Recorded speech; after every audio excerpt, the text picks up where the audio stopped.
सो अब तो फाइनली गिनती के टोटल 125 डेज बचे हैं क्या 2025 के लिए। 125 दिन। क्या 125 डेज में प्रिपेयर करना पॉसिबल है? Can you get 99 plus percentile या 90 95 plus percentile in 125 days?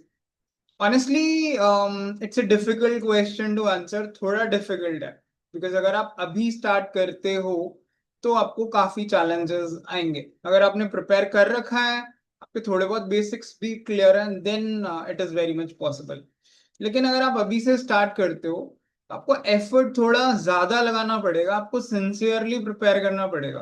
Because आप 125 डेज में हर दिन जो हम मिस करेंगे ना, that will take us back to square one. ये एक प्रॉब्लम है आपको। बिकॉज हर दिन सोने से पहले अगले दिन का प्लान रेडी होना चाहिए कि हाँ, ये मेरा टारगेट होने वाला है और इसे मैं अगले दिन अचीव करके सोऊंगा। चाहे वो 80% है, 90% है, एटलीस्ट बेयर मिनिमम उतना तो अचीव करना ही होगा। ये नहीं कि आप उठे हो आपको पता ही नहीं है कि आपको क्या करना है। सो अब प्लानिंग और एग्जीक्यूशन काफी क्रूशियल रोल प्ले करेगा। अगर ब्रॉडली बताऊं तो आई थिंक 30 to 40 डेज में maximum bye may be 10th of September, maximum 10th of September तक सारा सिलेबस हो जाना चाहिए। अब हर सिलेबस मतलब हर टॉपिक के सारे प्रैक्टिस सेट्स करने तो इस टाइम पे थोड़े डिफिकल्ट है। तो आप क्या करिए, हर टॉपिक को डेज असाइन करिए कि अच्छा एक दिन में मुझे ये टॉपिक निपटाना है। तो उस टॉपिक के 20 25 30 क्वेश्चन बेस्ड ऑन किस तरीके का टॉपिक है वो सारे क्वेश्चंस करिए। जैसे मान लीजिए एक एक टॉपिक है टाइम एंड वर्क, उसके 10 टाइप के क्वेश्चंस हैं, तो 10 टाइप के हर टाइप के दो तीन क्वेश्चन करिए आप, ताकि टोटल 30 क्वेश्चंस में वो चैप्टर कवर हो जाए। ये नहीं कि एक ही टाइप के आप 30 40 क्वेश्चन कर रहे हो, फिर तो एक ही टाइप कवर हुआ बाकी के हुए नहीं। क्या? तो उसके हिसाब से you will have to plan की अगस्त बहुत इंपॉर्टेंट है, जिसमें अर्थमेटिक भी हो जाना चाहिए, ज्योमेट्री भी हो जाना चाहिए पूरा का पूरा। अगर एलजेब्रा बचे तो उसके लिए आप सितंबर के 10 दिन रखिए। लेकिन उससे उसके अलावा सारी चीजें आपको अगस्त एंड तक कर लेनी चाहिए। वर्बल के लिए parallelly you need to now put in more effort. Now I would borrow an advice from one of our students कि आपको मिनिमम डेली के 3 से 4 आरसी करने चाहिए। 3 आरसी तो आप मान के चलिए। ठीक है, अगर आप बिल्कुल बेसिक से कर रहे हो, नहीं पता है, तो आप 2 आरसी से स्टार्ट करिए, but within a week 3 RC पे आ जाइए। And if possible minimum 2 RC back to back करिए। एंड अगर हो पाए तो तीनों आरसी को बैक टू बैक करिए, यानी बिना किसी ब्रेक के, ताकि हमारा स्टेमिना बिल्ड हो सके। Reading is must, again 30 minutes 40 minutes की रीडिंग करिए। कोशिश करिए आरसी के अलावा रीडिंग की जा सके, उससे एक्स्ट्रा पार्ट होना चाहिए रीडिंग का। अगर वोकैब में इशू है तो साथ साथ एक रजिस्टर या डायरी मेंटेन करिए, जिसमें वोकैब के जो जो भी वर्ड्स आ रहे हैं वो आप लिखते जा रहे हो। ठीक है, verbal is all about reading and comprehension आपको, लेकिन कॉम्प्रिहेंशन में एक्टिव कॉम्प्रिहेंशन होना चाहिए। एक्टिव रीडिंग होनी चाहिए, नहीं कि आप पैसिवली आप पढ़ रहे हो आपको कुछ पता नहीं है, और यहाँ एक पैराग्राफ 2 पैराग्राफ पढ़ने के बाद याद आता है हो मैं तो आरसी पढ़ रहा था, पता ही नहीं कहाँ पहुंच गया।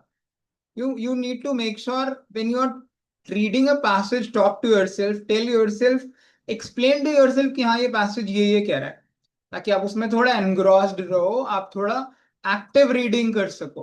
ठीक है। एलआरडीआई की पजल्स के लिए अब मिनिमम 2 पजल तो आप स्टार्ट कर ही दीजिए, मिनिमम 2 पजल्स। एंड सबसे इंपॉर्टेंट है की हुई पजल्स को बार बार करिए, ताकि वो आपको उस तरीके के स्ट्रक्चर, उस तरीके की चीजें बनाना आपको आसानी से आ जाए। धीरे धीरे ग्रेजुअली 3 से 4 पजल्स डेली की बढ़ाइए। ठीक है, बट अगस्त एंड या 10th September तक यू शुड बी रेडी कि हाँ मेरे को आइडिया लगने लग गया है। उसके बाद इट्स ऑल अबाउट मॉक्स। मॉक लेकिन आपको इस 1 1.5 महीने के दौरान भी देना है। एटलीस्ट एक मॉक हर संडे को, हर वीकेंड पे दीजिए, मिनिमम एक। उसको एनालाइज करिए, चेक करिए कौन कौन से क्वेश्चन आप पिक कर सकते थे, कौन कौन से आपको आते हैं। 10 सितंबर के बाद then you have to focus कि हाँ अब मैं अपने गैप्स को ब्रिज करूं। ठीक है, एक महीना आप 15 अक्टूबर तक का महीना आप उस चीज के लिए लीजिए कि एक महीने में आपको अपने मॉक्स के हिसाब से एनालिसिस और रिवीजन करना है, और जो जो गैप्स लग रहे हैं वो ब्रिज करना है।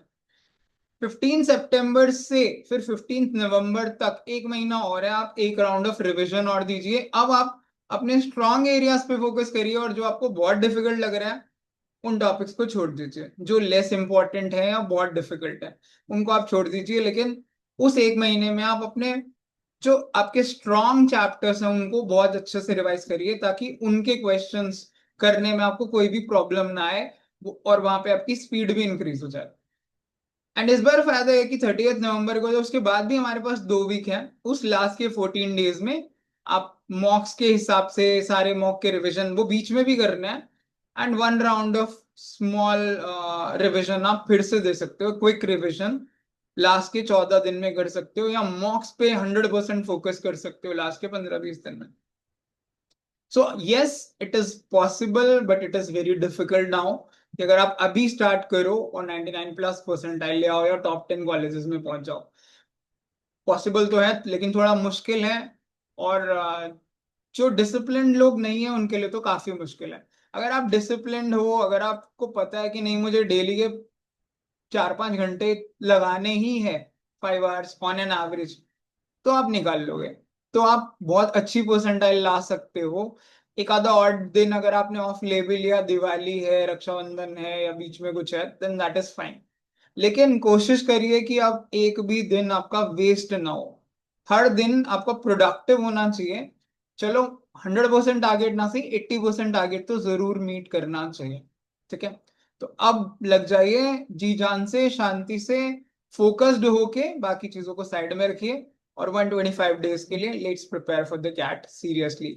हम भी अब रेगुलरली वीडियोस क्वेश्चन डालेंगे, सो दैट हम पैरेलली प्रिपेयर कर सकें, यूट्यूब के जरिए भी जो लोग प्रिपेयर करना चाहते हैं वो भी प्रिपेयर कर सकें। Will also try to put in a lot of questions, a lot of concepts, a lot of puzzles. ठीक है, all the very best guys.